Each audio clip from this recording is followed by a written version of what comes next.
Hello, a very good morning to all of you. Hope you're doing well and enjoying and learning online classes. Let's start Toadie's working. अस्सलामुअलैकुम dear students. आज की working start करते हैं। सबसे पहले diary देख लें। English ए है हमारे पास, यूनिट नंबर 6। आज हमने इसके क्वेश्चन आंसर स्टार्ट करने हैं। क्वेश्चन नंबर 1 और 2 सी वर्क प्लस लर्न में है। इंग्लिश बी का कल हमने अनकाउंटेबल नाउन जो है वो सी वर्क में किया था। आज आपने लर्न करना है, बहुत अच्छे से उसको याद करना है।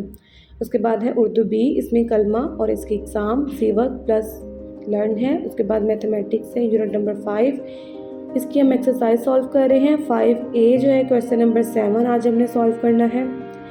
साइंस है यूनिट नंबर 6, आज हमने वर्ड्स मीनिंग करने हैं C work plus learn. Second last है आर्ट। आर्ट में आपने प्यारा सा कॉफ़ी मग बनाना है और प्यारे प्यारे लाइट कलर्स करने हैं, ये आपका होमवर्क पे है। लास्ट लेक्चर है तर्जुमातुल कुरान का, इसमें आयतुल कुर्सी है याद करने के लिए।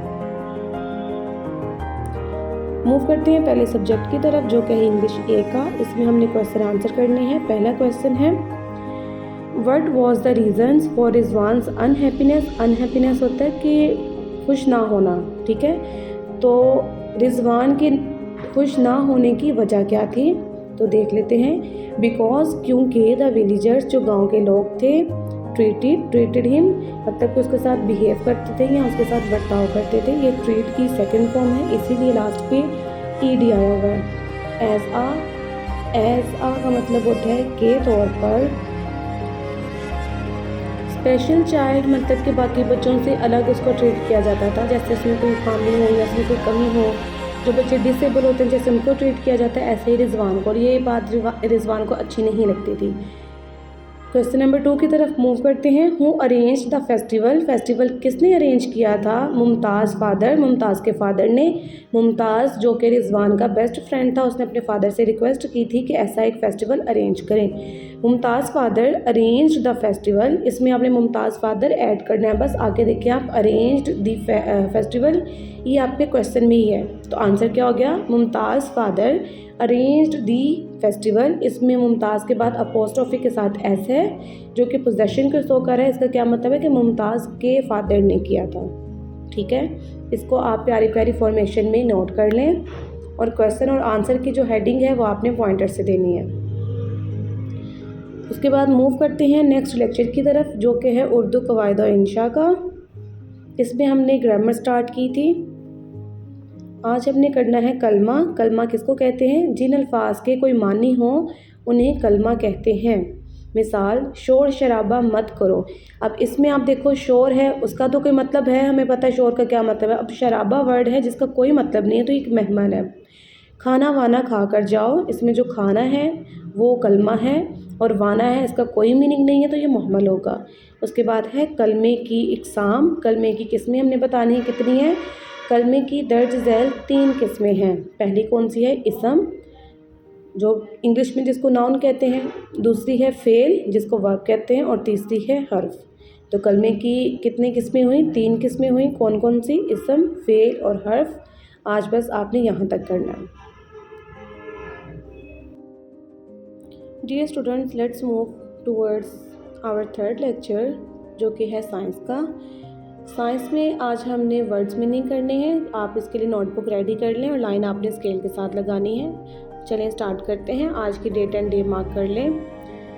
पहला वर्ड है हमारे पास रिसोर्स। रिसोर्स का मतलब होता है ज़रिया, मतलब किसके ज़रिए या किस चीज़ के थ्रू हम वो चीज़ हासिल कर रहे हैं। उसके बाद है थ्रेड्स, ये प्लूरल में है तो धागा नहीं धागे आएगा। उसके बाद है रोप। रोप का मतलब क्या होता है? रस्सी। नंबर 4 पे है वायर्स, ये भी प्लूरल है तो क्या आ जाएगा? तारें। उसके बाद है डिफ़िकल्ट। डिफ़िकल्ट का मतलब होता है मुश्किल। उसके बाद है फॉरेस्ट। फॉरेस्ट का मतलब क्या है? जंगल।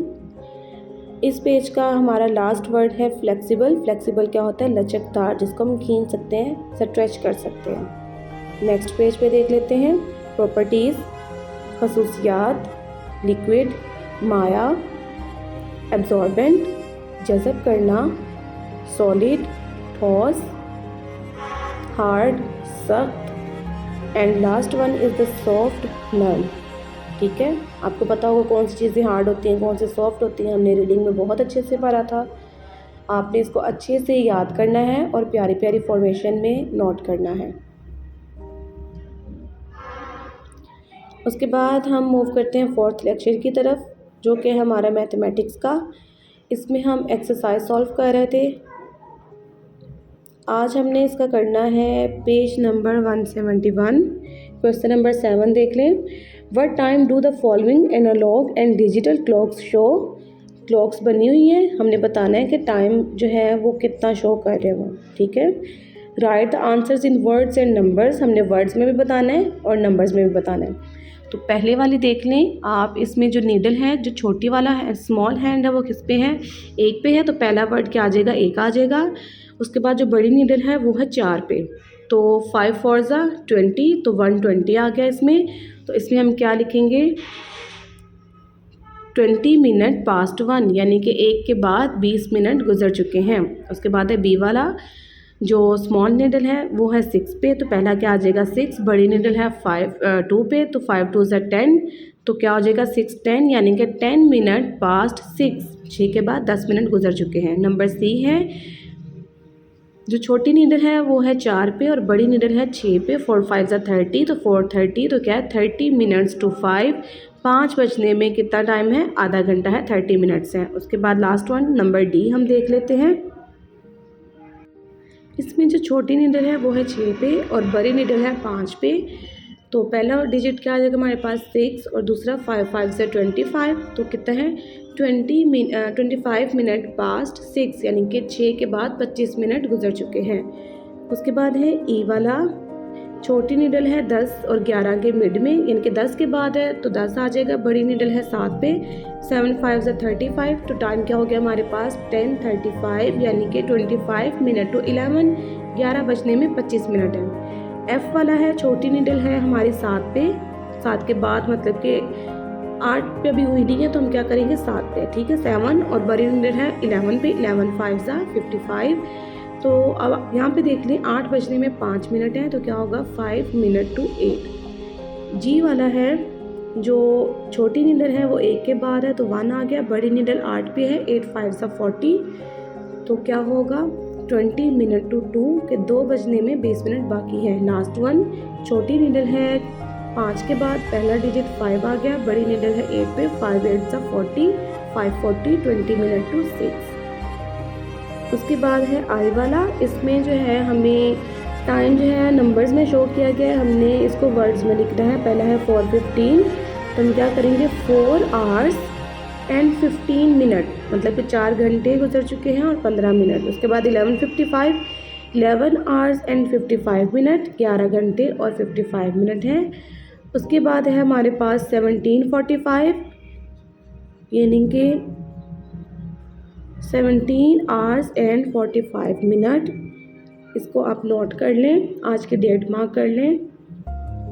अगर आपको कोई चीज़ समझ नहीं आती तो आप कमेंट सेक्शन में पूछ सकते हैं, व्हाट्सएप के ग्रुप में भी पूछ सकते हैं, और वीडियोस देख के आप कमेंट्स में अपने रिव्यूज़ दिया करें। जो काम कर ले वो डन का मैसेज कर सकता है, या जिस तरह आप क्लास में बोलते हैं I have done my work अपने नाम के साथ, इसलिए आपकी अटेंडेंस मार्क हो जाएगी।